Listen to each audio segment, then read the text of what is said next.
என் பரிபூர்ண ஆசிர்வாதத்தோடு உனக்கு கிடைக்கப் போகிறது தங்கமே. இனி நீ கொடி கட்டி பறக்கப் போகிறாய். கஷ்டப்படுகிறேன், என்னிடம் இல்லை, எப்படி தருவேன்? எதற்காக தர வேண்டும்? எதற்காக நான் செய்ய வேண்டும்? இப்படி பேசுவதை இன்றோடு தவிர்த்துவிடு. நான் இருக்கும்போது நீ கடுகளவும் கலங்கக்கூடாது. உன்னை எவரிடத்திலும் நான் விட்டு கொடுக்க மாட்டேன். எந்த நேரத்திலும் கைவிட மாட்டேன். நலமாக இருக்கிறேன், முடிந்ததை செய்கிறேன், முயற்சிக்கின்றேன், தருகிறேன், இப்படி சொல்ல பழகிக்கொள். என்னை நீ சரணாகதியடைந்தால் உன்னை நான் பாதுகாப்பேன்.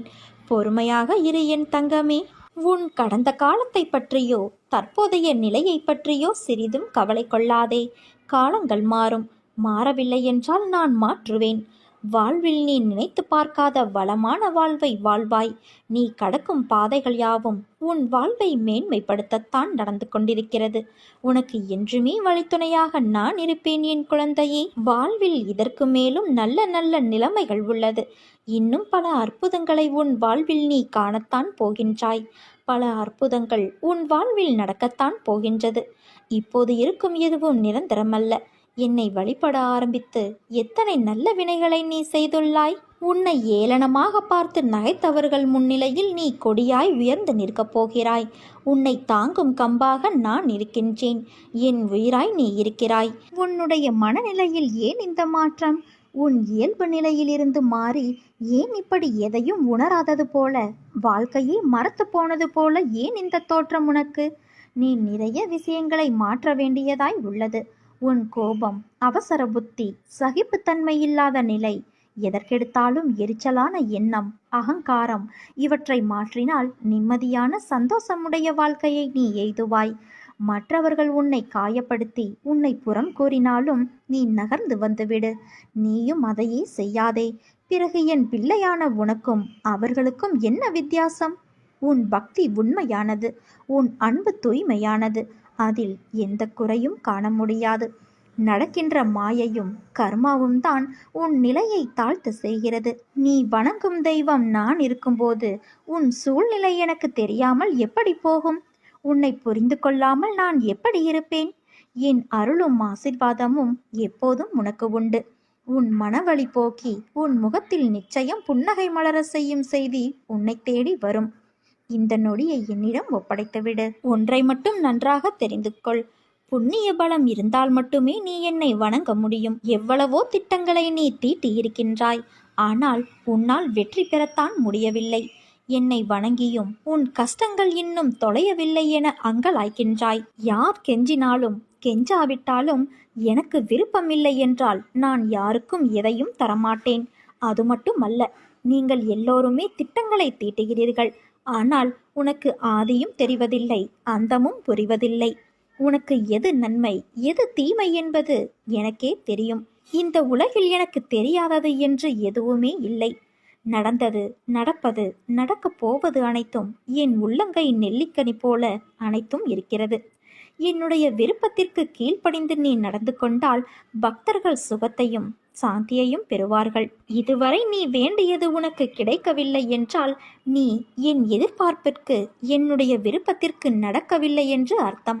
என் எதிர்பார்ப்புதான் என்ன என்று யோசிக்கிறாயா? நீ எப்போதும் சலனமற்ற மனம் உள்ளவர்களாக இருக்க வேண்டும். எது விதிக்கப்பட்டிருக்கிறதோ அதை தயங்காமலும் முணுமுணுக்காமலும் நீ அனுபவிக்க வேண்டும். இன்ப துன்பமும் சுக துக்கமும் நிலையற்றவை. இன்று இருப்பது நாளை மாறி போகும். அதனால் மாற்றத்திற்குரிய ஒன்றுக்காக மனம் கலங்காமல் இருக்க வேண்டும். மனதை எதன் மீதும் திருப்பாமல் என் பாதங்களின் மீது திருப்பி எப்போதும் சாதாரணமாக என் நாம ஜெபம் செய். காலம் எப்போதும் ஒரே மாதிரியாக இருக்கும் என்று கருதாதே என் குழந்தையே. தங்க சிம்மாசனங்களும் கண் மறைவாகிவிடும். அதிகாரங்கள் மறைந்து போகும். செல்வ வளம் சொல்லாமலேயே சென்றுவிடும். கொடுக்கும் கரங்களே பெற்றுக்கொள்ளும் கரங்களாகிவிடும்.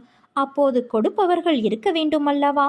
அதனால் செல்வம் இருப்பவர்கள் கொடுப்பதை பழக்கப்படுத்தி கொள்ள வேண்டும். விதையை அப்படி விதைத்து கொண்டால் பலன் கிடைக்காமல் போகாது.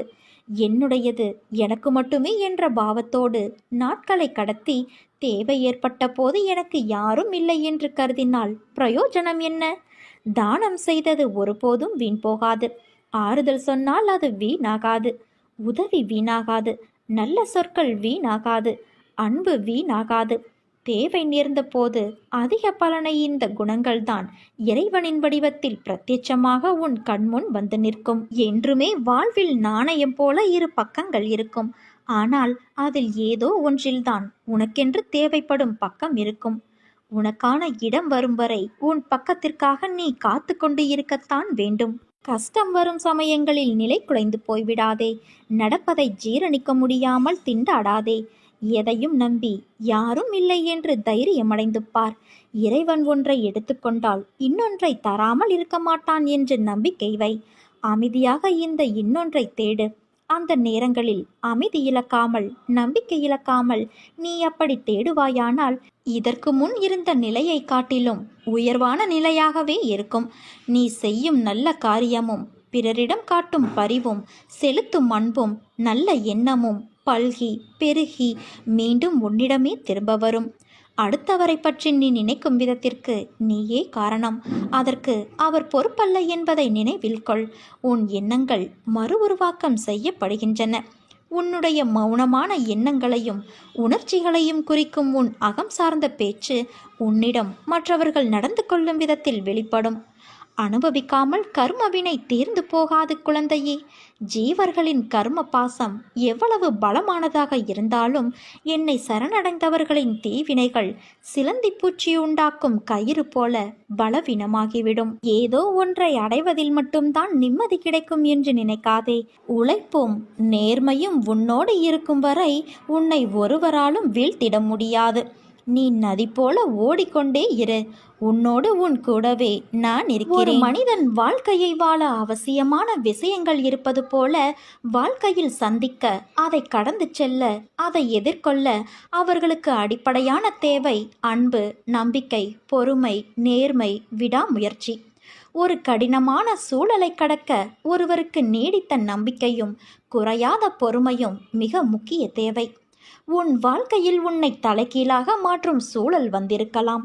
அது உன்னை நடுங்க வைத்து உன்னை பாடாய்படுத்தியிருக்கலாம். ஆனால் முயன்று மீண்டு வருவேன் என்று நம்பிக்கையை இழக்காமல் பொறுமையோடு அந்த சூழல் நிரந்தரமானது அல்ல என்று நேர்மறை எண்ணத்தில் எதிர்கொள்ள வேண்டும். அப்படி ஒருவர் நம்பிக்கை இழந்து நிர்கதியாயிருக்கும் சூழலில் அந்த ஆன்மா என்னை நோக்க செய்கின்றது. நம்பிக்கையை என் வார்த்தைகளால் நான் கொடுக்கின்றேன். அதை அவர் மனதில் பதிய, அவர் மனம் ஆனந்தமடைய சிறு லீலைகளை நடத்தி நம்பிக்கையை ஊர்ஜிதப்படுத்தி அதிகமாக்குகிறேன். உன்னிடத்தில் என்னை நம்புவதற்கு சிறு விஷயங்களை நடத்தி உன் ஆன்மாவோடுதான் இருக்கிறேன் என்ற உண்மையை வெளிப்படுத்தி உன்னை இக்கட்டான சூழ்நிலைகளிலிருந்து நான் விடுவிப்பேன். அது ஏன் அம்மா, நான் மட்டும், நிறைய பேர் இருக்கிறார்களே என்றுதானே நீ கேட்கிறாய்? ருணானுபந்தம், அதாவது ஜென்ம ஜென்மமாய் தொடர்கின்ற பந்தம்தான் நீயும் நானும். நீயும் நானும் சொற்களால் இரண்டாக இருந்தாலும் தாய் கருவுற்று சிசு தன் வயிற்றில் இருக்கும்போது இரு உயிர் ஒரு உருவமாய் இருப்பது போல நீயும் நானும் இருக்கின்றோம். அதனால்தான் என்னை நம்பி என்னிடம் வேண்டுபவர்கள் எவராக இருந்தாலும் எல்லோரும் ஒன்றுதான் என்று சொல்கிறேன். என்னை நம்பினோரை நான் கைப்பிடித்து கொண்டே இருப்பேன். என் அன்பு குழந்தையே, உன் மனம் தள்ளாடி கொண்டு இருக்கிறது. கடிவாளம் இல்லாமல் நீ ஓடிக்கொண்டு இருக்கிறாய். என்றாவது ஒரு நாள் விடியும் என்று காத்திருக்கிறாய். நீ அனுபவித்து வரும் துயரங்களிலிருந்தும் கடினமான சூழ்நிலைகளிலிருந்தும் விடுபட துடிக்கிறாய். மாற்றங்கள் நடக்கப் போகிறது. இனி வரும் காலங்களில் உன்னை பாராட்டி பெருமைப்படுத்தப் போகிறார்கள். நீ விரும்பிய வாழ்க்கையை வாழப்போகிறாய் குழந்தையே. உன்னுடைய தோற்றங்கள் புது பொலிவோடு அனைவரும் கவரும்படி இருக்கும். உன்னை தேடி அனைத்தும் வரப்போகிறது. நீ எப்படி வாழ வேண்டும் என்பதை உன் அன்னையான நான் எழுதி கொண்டு இருக்கிறேன். உன்னை அனைத்திலும் சிறந்து விளங்கும்படி உன் அன்னையான நான் செய்வேன். இனி கலங்காதே. எந்த சூழ்நிலையிலும் உன் அன்னையான நான் உன்னை கைவிட மாட்டேன். முடியும் என்ற அதிர்வை உன்னோடு மூச்சாக கொண்டு செல். உன்னால் எந்த விதமான வீழ்ச்சியின் எதிர்மறையிலிருந்தும் சூறாவளியாய் மீண்டு வர முடியும். நல்ல வாழ்க்கையை வாழ நினைப்பவர்கள் காயப்படுவார்கள். ஆனால் அவர்கள்தான் வாழ்க்கையில் என்றுமே ஜெயிப்பார்கள். நீ வாழ்க்கையை ஜெயிப்பதற்காக பிறந்த என் உயிர் குழந்தை. நீ ஜெயமாக வசந்தமாக வாழ்வாய் என் குழந்தையே. நீ தூக்கி எறியப்படும் இடங்களில் உன்னை நான் மேலே தூக்கி விடுவேன். காலதாமதமாகலாம், ஆனால் உனக்கு வெற்றி நிச்சயம் என் குழந்தையே. நீ பல நாள் ஏங்கி தவித்தது நாளைய தினம் நடக்கப் போகிறது என் தங்கமே. உனக்கு உதவி செய்ய மிக முக்கியமான நபரை நான் அனுப்பி வைக்கப் போகிறேன். அவரின் வருகை உனக்கு மிகவும் உதவியாக இருக்கும். வெவ்வேறு தெய்வங்களுக்கும் ஆன்மீக குருக்களுக்கும் மரியாதை செலுத்துவது என்பது நல்லது. ஆனால் எல்லா ஞானிகளும் கூறியுள்ளபடி நம்பிக்கை என்பது இறுதியில் ஒன்றின் மீதுதான் இருக்க வேண்டும். ஆன்மீக வளர்ச்சி பயணத்தில் ஒருவர் தம் குருவை தனக்குள்ளேயே தேட வேண்டும். பாபா நமக்குள் உறுதியாக நிலைநிறுத்தப்பட்டு விட்டால் வேறெங்கு செல்வது என்ற கேள்வியே ஏன் எழப்போகிறது? வெவ்வேறு காரணங்களுக்காக வெவ்வேறு தேவதைகள் பின்னால் ஓடுவதையும் வெவ்வேறு கோவில்களுக்கு அலைவதையும் விடுத்து பாபா ஒருவரையே உறுதியாக பற்றி கொள்ளுங்கள். தனது பக்தனை எந்த சூழ்நிலையிலும் காத்தருளக்கூடியவர் பாபா. பாபாவின் வழிநடத்துதலை வார்த்தைகளால் விவரிக்க முடியாது, அதை உணர மட்டுமே முடியும். பாபாவிடம் நம்மை முழுமையாக அர்ப்பணித்து எந்த நிலையிலும் பாபா நாமம் ஜபித்து வாழ்ந்தோமானால் நம்மை சூழ்ந்துள்ள அனைத்து பிரச்சனைகளும் நம்மை விட்டு விலகி செல்வதை நாம் அனுபவத்தில் உணர முடியும். எனதன்பு குழந்தையே, நீ இழந்து போனதையும் தொலைத்து விட்டதையும் நான் அறிந்திருக்கின்றேன். நான் மௌனமாக இருப்பதற்கு காரணம் அவை உனக்கு நன்மை விளைவிக்கும் என்பதால். பிற்காலத்தில் பெரும் பலனோடும் வட்டியோடும் ஆசீர்வாதத்தோடும் மீண்டும் உன்னிடமே வந்து சேரும். உன் வேண்டுதல்கள் அனைத்தும் கேட்கப்பட்டு விட்டது. நீ எனக்காக பொறுமையாக காத்திரு. உன் வாழ்வில் நல்லதே நடக்கும். கிளைகளை வெட்டினால் என்ன, வேர் இருக்கிறதே என்று நான் மகிழ்ச்சிப்படுவேன். துளிர்க்கும் வகையில் துணி உடையவனாவேன். அதைத்தானே வாழ்க்கை நமக்கு கற்பித்தபடி இருக்கிறதல்லவா? விடிந்த பின்பு நிலவு கண்ணுக்கு தெரிவதில்லை. அதுபோல சிலருக்கு உயர்ந்த பின்பு உதவியவர்கள் கண்ணுக்கு தெரிவதில்லை. புகழை மறந்தாலும் நீங்கள் பட்ட அவமானங்களை மறக்காதீர்கள். அது இன்னொரு முறை நீங்கள் அவமானப்படாமல் இருக்க கை கொடுக்கும். நேர்மை மிக அரிது. அது உங்களிடம் இருந்தால் இழந்து விடாமல் இருங்கள். ஆயுளின் பெருமை ஆண்டுகளில் இல்லை, நீங்கள் வாழும் முறையில்தான் இருக்கிறது. அன்பும் இனிமையும் உள்ளத்தில் இருந்தால் வாழ்வில் எங்கும் எப்போதும் எதிலும் மனநிறைவடைவீர்கள். நாம் ஒருபோதும் நம்மை உணர்வது இல்லை.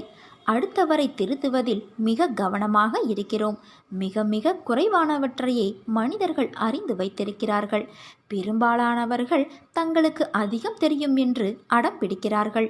இந்த உலகத்தில் மிகப்பெரிய பிரச்சனை என்னவென்றால், தம்மைத்தாமே புரிந்து கொள்வதற்காக எதையும் கேட்பதில்லை, பிறருக்கு பதிலளிப்பதற்காகத்தான் கேட்கிறார்கள்.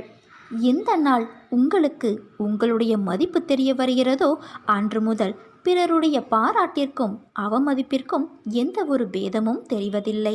மற்றவன் நன்றாக இருக்கக்கூடாது என்ற எண்ணம் மனிதனின் நிம்மதியை குலைக்கிறது. தருமன் கேட்டது 5 வீடு.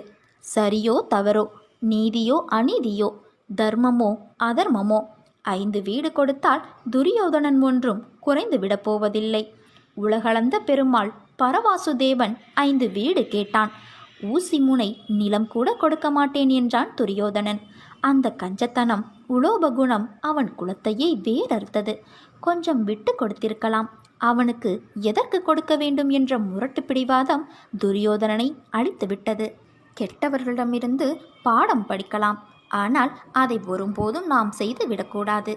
யார் உனக்கு அதர்ம வழியில் சென்று துரோகம் செய்தாலும் நீ அவர்களுக்கு தர்மத்தின் வழியில் சென்று நல்லதை செய்து பார். உனக்கு வாழ்வில் அனைத்தும் சுகம் கிட்டும். எவ்வித தவறுகள் செய்திருந்தாலும் அவற்றை உணரும் தருணத்தில் அனைத்தையும் மன்னித்து நான் உன்னை ஆசிர்வதிப்பேன். நள்ளிரவில் எழுந்து ஏன் இந்த குழப்பம்? எதற்காக இந்த பதற்றம்? ஏன் இந்த வீணான கவலை? ஏன் இந்த துடிதுடிப்பு?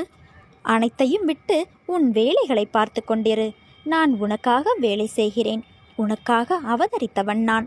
உன்னை நல்லபடியாக உயர்த்த உனக்காக பாடுபட்டு கொண்டிருக்கிறேன். தயவு செய்து நான் உன்னுடன் இருப்பதை உணர்ந்து கொள் என் செல்வமே. நான் வருவதற்கு முன்பும் வந்ததற்கு பிறகும் நடந்து கொண்டிருப்பதை உணர்ந்து கொள்.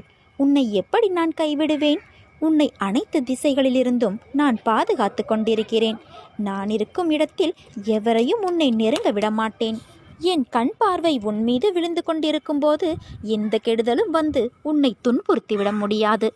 என் கண்ணிலிருந்து வரும் அருள் கதிரால் நீ பாதுகாக்கப்படுகிறாய். அதனால் கவலையை விடு. எப்படி என் வேண்டுகோள்கள் எல்லாம் இப்படி நிறைவேறியது என விரைவில் நீ ஆச்சரியப்படப் போகிறாய்.